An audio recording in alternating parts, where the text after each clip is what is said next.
I respectfully acknowledge the elders and custodians of the Whadjuk Noongar Nation, past and present, their descendants and kin.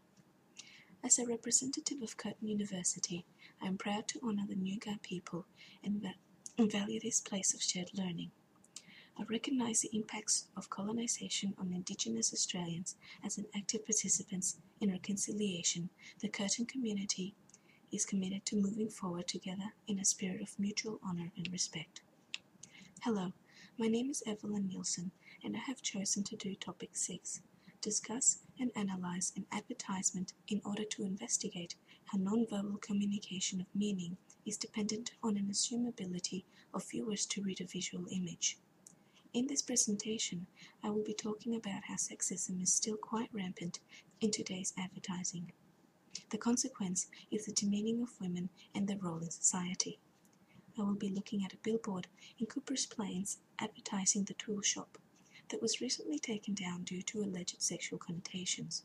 The advert featured 3 young women holding tools with the slogan, "Imagine all 3 at once?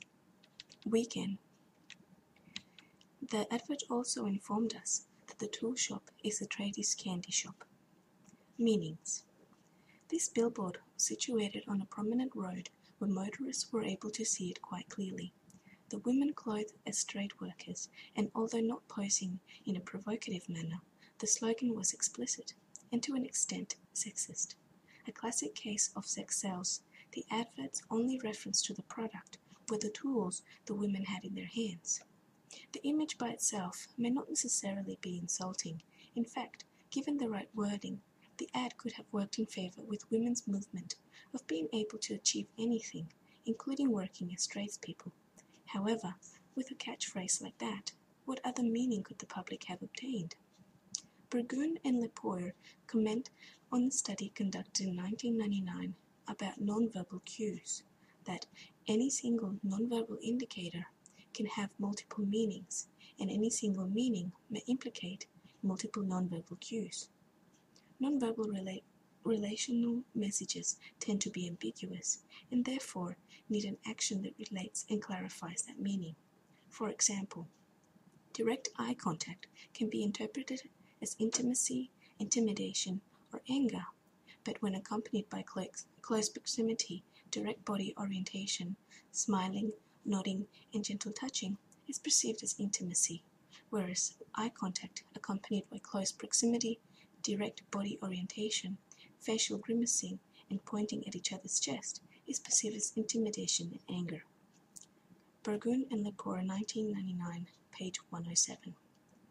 So when people see the billboard, the image of the 3 women, together with the slogan, make up a message with multiple meanings, one which can be described as offensive because of sexual overtones.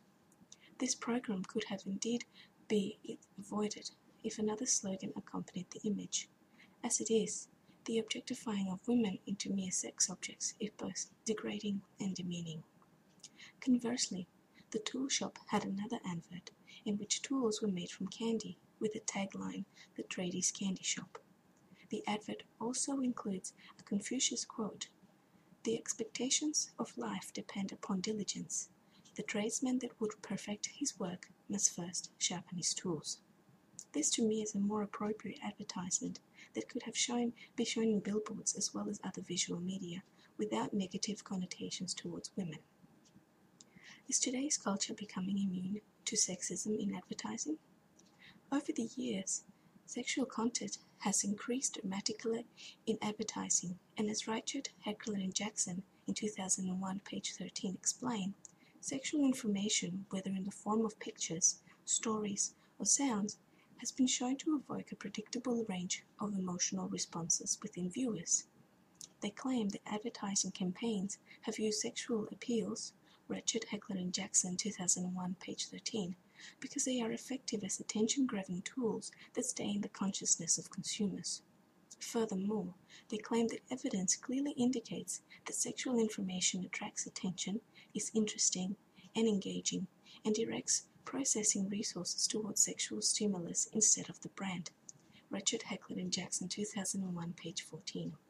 In other words, a consumer may be more likely to purchase a product, any product, if sexually aroused. Wallen, 2003, page 121. Advertising companies have done their homework. They understand that sex sells and use it to the best advantage. Zimmerman and Dahlberg, 2008, page 72, suggests that attitude of today's women towards advertising can be directly correlated with the changes that have occurred in feminism. Feminism today is often referred to as the third wave feminism, and one that is not stiff and old-fashioned, but bold, fun, and in line with popular culture. This feminism embraces sexuality. It views sex as power. Zimmerman and Dahlberg, 2008, page 72. In light of this, female consumers exercising girl power may not necessarily have a problem with sexist ads. In the 2008 study, Zimmerman and Dahlberg illustrated that the influence of third-wave feminism and increasing sexual content in the media has resulted in young women consumers today to be more forgiving of companies that portrayed females offensively in their advertisements that young women were a decade ago. Zimmerman and Dahlberg, 2008, page 75. This suggests that the objectifying of women has become culturally acceptable, especially if women consumers feel that the adverts are done tastefully. Zimmerman and Dahlberg, 2008, page 75. Conclusion. While Wallen, 2003, page 117, suggests that both males and females have ethical concerns about the use of strong sexual appeals in advertising, females are more likely than males to find advertisements sexist. However, studies have shown that women do not seem to mind as much as they used to. Non-verbal cues attached to adverts provide several meanings, some of which are sexist and demeaning to women. Sexual connotations in advertising today are on the rise, and the tool shop's billboard is a good example of this type of advertising. When Quest newspapers of Brisbane ran a story about the billboard, very few people had complained about its presence. One such person is plumber Carly Wright, who is quoted as saying, "For anyone who's trying to attract, promote, and retain women in these trades, it's sending the wrong message." I tend to agree with her. The billboard was offensive and it was sexist. There are better ways to advertise than using sexual innuendo. After all, women are more than sex objects. They are mothers, daughters, sisters, teachers, and doctors, and above all, someone to be respected. Thank you for listening.